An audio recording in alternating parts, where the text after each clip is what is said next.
Movie का start होता है एक बहुत ही प्यारी बच्ची को दिखाते हुए, जिसकी उम्र कोई 10 या 12 साल थी। इसके सिर पर सींग थे और साथ उसके पर भी थे। उसका नाम होता है मेलेफिसेंट और वह एक प्यारी सी परी होती है जो कि एक जादुई जंगल में रह रही होती है। उसने आज तक बाहर की दुनिया देखी नहीं होती। उसके लिए सारा कुछ उसका यही प्यारा जंगल होता है। आप ये भी सोच सकते हैं कि उसने आज तक इंसानों को नहीं देखा और फिर भी वो अपने जंगल में खुश है। इस जंगल में इंसानों के अलावा बाकी सारे क्रिएटर्स थे। अजीब अजीब जानवर भी थे। एक दिन मेलेफिसेंट जंगल में कहीं जा रही होती है तो उसे एक छोटा सा लड़का दिखाई देता है जो कि इसी की एज का था। वो उसे कहती है कि तुम कौन यहाँ पर क्या कर रहे हो।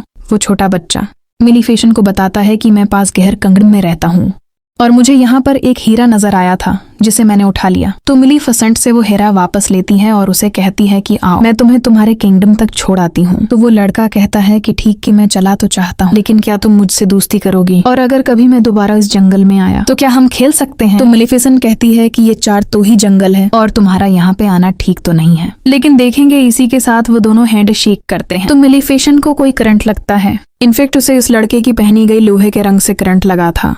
वो बताती है कि लोहा परियों को जला देता है तो आइंदा उसे पहनकर मत आना। उसके बाद हम देखते हैं कि वो लड़का अपने किंगडम में वापस चला जाता है। लेकिन जिस किंगडम से वो आया था इस जंगल पे कब्जा करना चाहता था और उस लड़के के माँ बाप भी जिंदा नहीं थे। इसकी मेलेफिसेंट से काफी अच्छी दोस्ती हो चुकी थी और उनके दोनों के जहन में ये बात थी ही नहीं कि हम एक दूसरे के दुश्मन किंगडम से हैं। ये दोनों एक साथ खेलते रहे और उसी तरह कई साल गुजर के वो लड़का यहाँ आता रहता और मेलेफिसेंट और ये मिलके खेलते। और अब ये दोनों बड़े हो चुके थे। वो दोनों 16 साल के हो चुके थे और एक दूसरे को पसंद करने लगे थे। मेलेफिसेंट को अब लगता था कि इंसान परियों के दुश्मन नहीं हैं, वो बहुत अच्छे होते हैं। उसे ये भी नहीं पता था कि इनमें ग्रीडी भी होती है, यानी लालच भी होती है। एक दिन मेलेफिसेंट सोच रही होती है कि इस लड़के को आए हुए काफी दिन हो चुके हैं और उसको उस लड़के की एक और बात भी याद आती है। उसने कहा था कि जब मैं बड़ा हो जाऊंगा तो अपने किंगडम पर कब्जा करूंगा और जो यहाँ पे कुला है उसको भी मैं हासिल कर लूंगा। यानी मेलेफिसेंट को तो अभी भी ये समझ नहीं आ रहा होता कि वो लड़का लालची था। मेलेफिसेंट एक दिन अपने जंगल में बैठी होती है तो देखती है कि दूसरे किंगडम का राजा अपनी काफी ज्यादा आर्मी और घोड़ों के साथ उसके जंगल पर कब्जा करने आया है।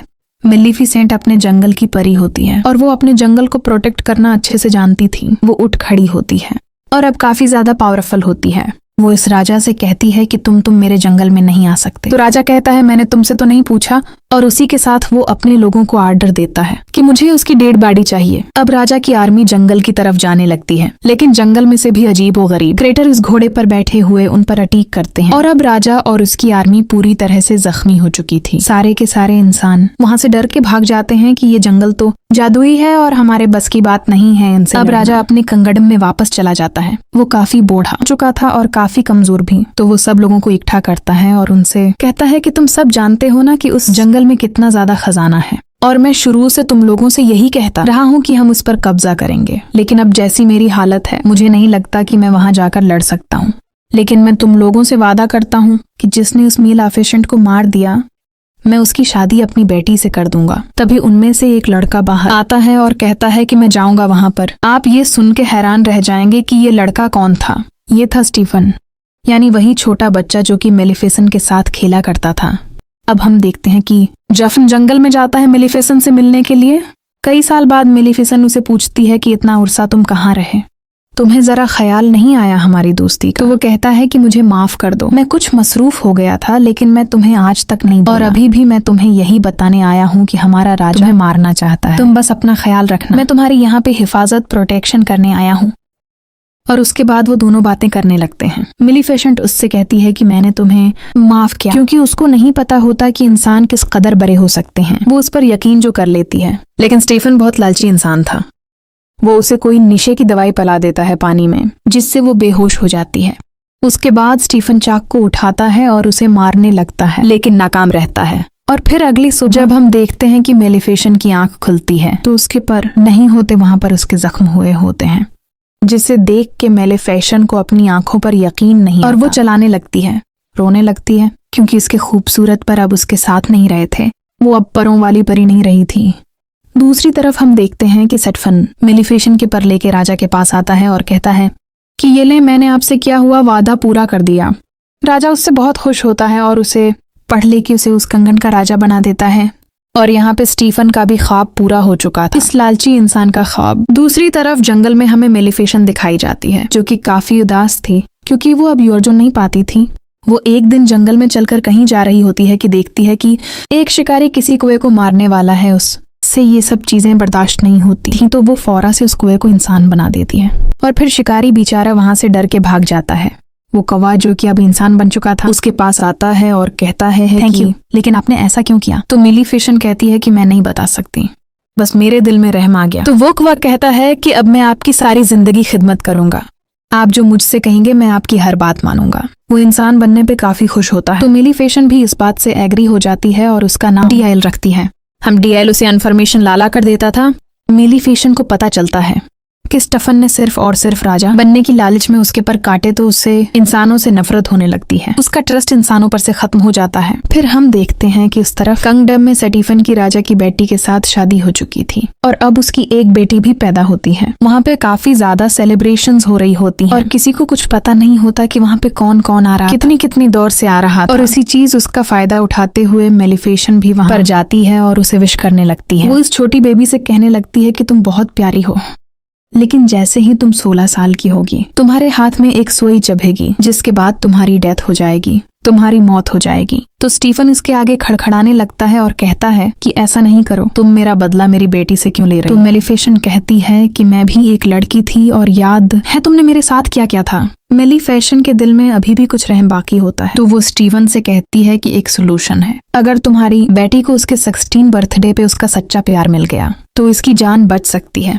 स्टीफन इस बात से काफी परेशान हो जाता है और 3 छोटी छोटी परियों को बुलाता है और कहता है कि मेरी बेटी को यहाँ से ले जाओ और जब तक ये 16 साल की नहीं हो जाती इसे यहाँ मत लेकर आना, वरना उसका कर्ज सच्चा हो जाएगा। और उसके बाद वो निकलता है जंगल पर अटैक करने के लिए, लेकिन ऐसा नहीं कर पाता क्योंकि जंगल की बाउंड्रीज को मेलिफिसेंट ने कोर कर रखा था अपनी पावर से और अब कोई भी इंसान इस जंगल में नहीं आ सकता। फिर हम देखते हैं कि वो प्रिंसेस जो स्टीफन की बेटी होती है उसका नाम उरूजा होता है और वो 3 परियां उसे लेके काफी दूर चली गई होती हैं। लेकिन मेलिफिसेंट को अभी भी उसका मकाम पता था कि वो किस जगह पर रह रही है। रूह से डराने की कोशिश करती है, लेकिन मैं छोटी बच्ची यानी प्रिंसेस अरोरा हंसने लगती है और अब मेलिफिसेंट का दिल भी उसके लिए सॉफ्ट होने लगा था क्योंकि मेलिफिसेंट एक अच्छी परी थी, वो जालिम औरत नहीं थी। वो 3 परियां जो प्रिंसेस अरोरा की केयर करती थीं काफी ज्यादा केयरलेस थीं और अक्सर मेलिफिसेंट खुद प्रिंसेस अरोरा की जान बचाती थी, कभी पहाड़ से नीचे गिरने से, कभी दरख्त से गिरने से।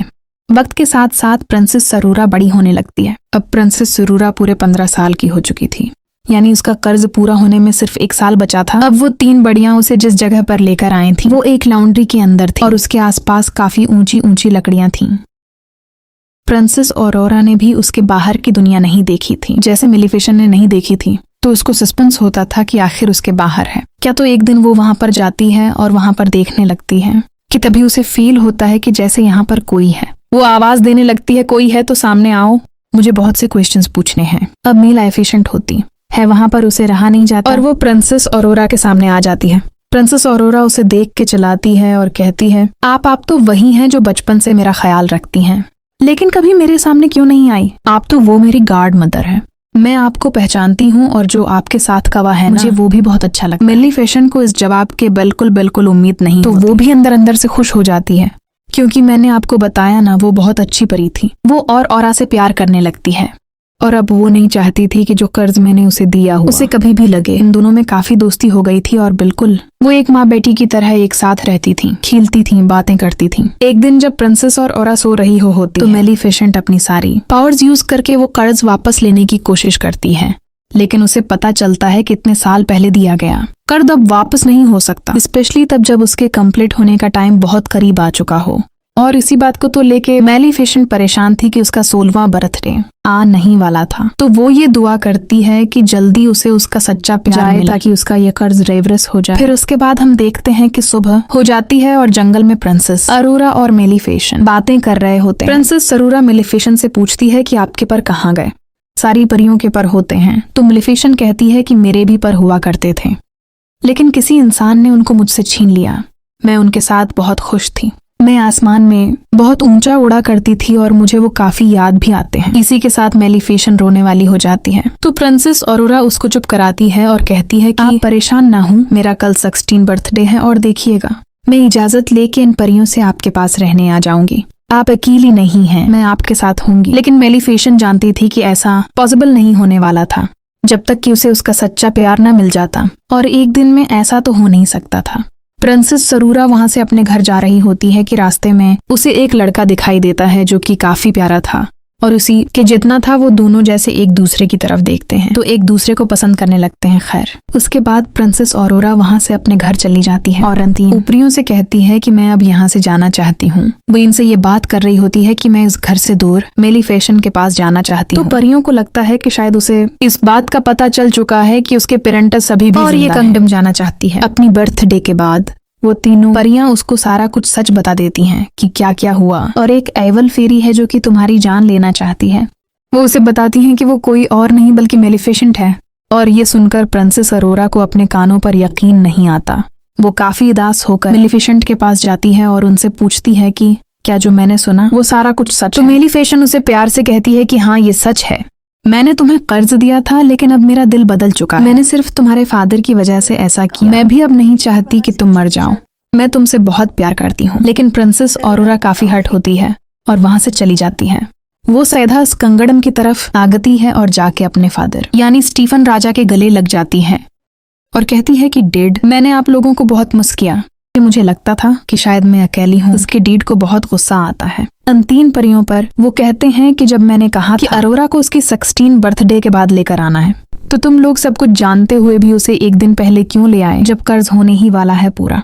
वो अपने लोगों को ऑर्डर देते हैं कि उसे वापस छोड़ाओ। क्या उसे उस कमरे में बंद कर दो जहां उसके आसपास कुछ भी न पड़ा हो और न कोई उस कमरे में जाए। लेकिन वो राजा कर्ज को रोक थोड़ी सकता था। तब जैसे प्रिंसेस ऑरोरा का 16 बर्थडे आता है तो कर्ज के असर में प्रिंसेस ऑरोरा खुद ब खुद इस जगह पर चली जाती जहां पर ट्रेनिंग व्हील्स पड़े होते हैं और उन पर सुइयां लगी होती हैं। वो कर्ज की वजह से इस सुई को अपने आप ही टच कर लेती है और फिर बेहोश हो जाती है, गहरी नींद में चली जाती है। राजा बहुत परेशान होता है क्योंकि अब उसकी बेटी गहरी नींद में जा चुकी थी और कभी भी उठने वाली नहीं थी। मेलिफिसेंट को भी काफी दुख हो रहा होता है तो इस लड़के को बुलाती है जो कि प्रिंसेस ऑरोरा को इस दिन रास्ते में मिला। उसे लगता है कि हो सकता है कि ये दोनों एक दूसरे को पसंद करने लगे हों, और अगर ये प्रिंसेस ऑरोरा को मिल जाए तो प्रिंसेस ऑरोरा जाग जाए। तो मेलिफिसेंट इस लड़के को लेके वहां पर जाती है जहां पर प्रिंसेस ऑरोरा सो रही होती है। इसी दौरान वहां पर वो मौजूद जो परी होती, जब प्रिंसेस ऑरोरा का ख्याल रखा करती थी, वो राजा से कहती है कि आप प्रिंसेस ऑरोरा के फादर हैं। आप उसके माथे पर चूमे, हो सकता है कि वो जाग जाए। हो सकता कहता है आप ही उसका सच्चा प्यार। तो कंग स्टीफन कहता है कि नहीं, मैं कभी किसी का सच्चा प्यार नहीं हो सकता। मैंने मेलिफिसेंट को धोखा दिया और उसी लिए ये सब कुछ हो रहा है। अब जब मेलिफिसेंट इस लड़के को यहाँ पर आती है और वो प्रिंसेस सरूरा के पास जाता है तो प्रिंसेस सरूरा नहीं जागती। मेलिफिसेंट को पता चल जाता है कि ये उसका ठीक वियोलो नहीं है। मेलिफिसेंट ही देख के रोने लगती है और उसे कहती है कि मैं तुम्हें बहुत याद करूंगी, मुझे तुम्हारी स्माइल याद आएगी, मैं तुम्हें कभी नहीं भुला पाऊंगी। और ये कह के मेलिफिसेंट रोते हुए उसके माथे पर किस करती है और वहां से जाने लगती है। लेकिन तभी उसे पीछे से आवाज आती है, रख के गार्ड मदर। और ये आवाज प्रिंसेस सरूरा की होती है। जी हाँ, प्रिंसेस सरूरा का टरोलो। उसका सच्चा प्यार मेलिफिसेंट ही थी क्योंकि वो उसे दिल से प्यार करती थी। प्रिंसेस ऑरोरा मेलिफिसेंट से कहती है कि मैं आपके साथ जंगल में रहना चाहती हूँ। तो मेलिफिसेंट इसे अपने साथ लेके जाने लगती है, लेकिन तभी पीछे से स्टीफन के लोग उन पर जाल डाल देते हैं। वो लोहे का जाल होता है जो कि परियों को चला सकता था। मेलिफिसेंट यहाँ पे बहुत बेबस हो जाती है और अपने कुएं को ड्रैगन बना देती है। वो कौवा यानी जो कि अब ड्रैगन था, अपने मुंह से आग निकालने लगता है और वहां पर मौजूद सारे लोगों को जला देता है। मेलिफिसेंट अब आजाद भी हो जाती है। लेकिन तभी यहाँ पर आता है कंग स्टीफन अपने कुछ लोगों के साथ, और उसने लोहे की शील्ड पहनी होती है ताकि मेलिफिसेंट को हमेशा के लिए मार दे। दूसरी तरफ प्रिंसेस ऑरोरा को मेलिफिसेंट के वहीं पर नजर आ जाते हैं। वो पर मुंह कर रहे होते हैं जैसे उन्हें पता चल गया हो कि उनकी मालिक यहाँ पर है। प्रिंसेस ऑरोरा इन परों को आजाद कर देती है और वो खुद ब खुद मेलिफिसेंट के साथ जाके लग जाते हैं। मेलिफिसेंट दोबारा से उड़ने लगती है और स्टीफन को अपने साथ उड़ा लेती है, लेकिन उसे बिल्डिंग से नीचे नहीं गिराती। स्टीफन उस पर अटैक करने लगता है, जिसकी वजह से वो दोनों ही बिल्डिंग से नीचे गिरने लगते हैं। यानी कैसल से सेटफन ने मेलिफिसेंट के परों को पकड़ा होता है ताकि वो उड़ न सके। लेकिन जैसे ही वो लोग जमीन पर गिरने वाले होते हैं, मेलिफिसेंट अपने पर खोल लेती है और उड़ जाती है। लेकिन इस वजह से सेटफन जमीन पर गिर कर मर जाता है। यानी अब ये लालची आदमी इस दुनिया में नहीं रहा था। सबको कुछ ठीक हो चुका था अगली सुबह। हम देखते हैं कि मेलिफिसेंट उन सब बाउंड्रीज को हटा देती है जो इसने जंगल के गर्द बनाई हुई थी। वहां पर दोबारा से फूल खुलने लगते हैं। ग्रीनरी वापस आ जाती है। उसके बाद वो प्रिंसेस ऑरोरा से कहती है कि आज के बाद तुम इस जंगल की रानी हो। और वहां का कंगडम और ये जंगल आपस में मिल जाते हैं और सब बहुत हंसी खुशी जिंदगी गुजारने लगते हैं। यहाँ पर मेलिफिसेंट पार्ट 1 एंड हो जाता है।